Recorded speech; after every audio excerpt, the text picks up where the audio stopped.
Innovation comes in all shapes and sizes, but it really is innovative when you're going to deliver a sim in a box. Stephen Pook from Inzpire, tell us about this. Okay, so I like the way you described it as a sim in a box. It seems to be the thing I do at the moment, is just trying to shove as much capability into as small a space as possible.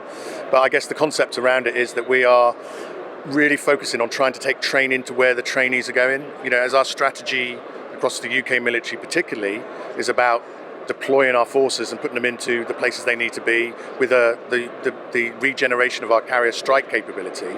More and more of our customers and the trainees are going to be deployed, and therefore, how do they access the simulation training that they require to keep them current and competent in their primary roles? So the problem we see is, currently big sims generally located in one place. Trainees have to go to that, but if your boat is the other side of the world, how do we maintain that currency? Sim in a box. So as we call it, the case system, a compact, agile simulation equipment, but essentially it means you can take your simulation training with you wherever you deploy, and that allows you to maintain your currency in particular high-end training events that you might not be getting on a deployment or an operation. Now, we see different simulators. They're obviously for different target trainees, or what are they for? Tell us the three. Well, we started with our first sort of sim case system around the UAS capability.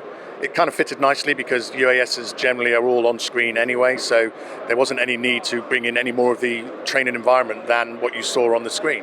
So that was an easy fit, if we're going to talk about fitting things into boxes. That's how it started. We created a system that essentially you arrive, you open the box, open the lid, plug it in, network it in, and 3 to 5 minutes later you can be training.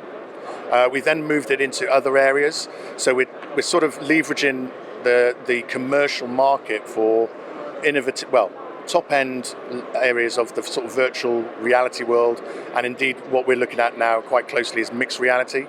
And with mixed reality, we're now in a position where we can integrate a virtual world, but with real-world equipment, and that's fantastic for us from a case system. We can have the real-world equipment in a case.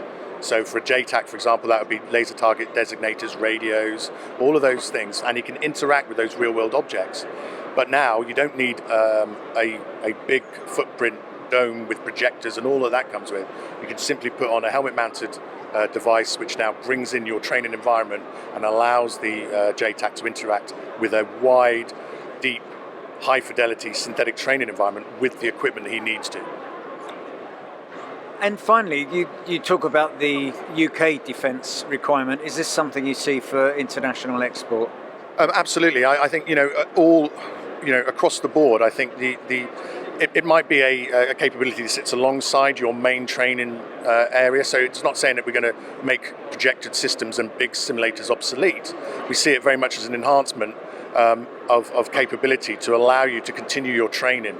I have this, and I think I may have thought about it over the next couple of days. Somebody may already own this, but there's a thing I think of like currency clump, and that will happen where you send trainees to a simulator, they do a load of training, and then they go away and do their standard stuff, and they may not come back to that 3-4 months later, and then they have to do a number of extra events. Now, they might still get the 12 events they need over a year, but they might be clumped.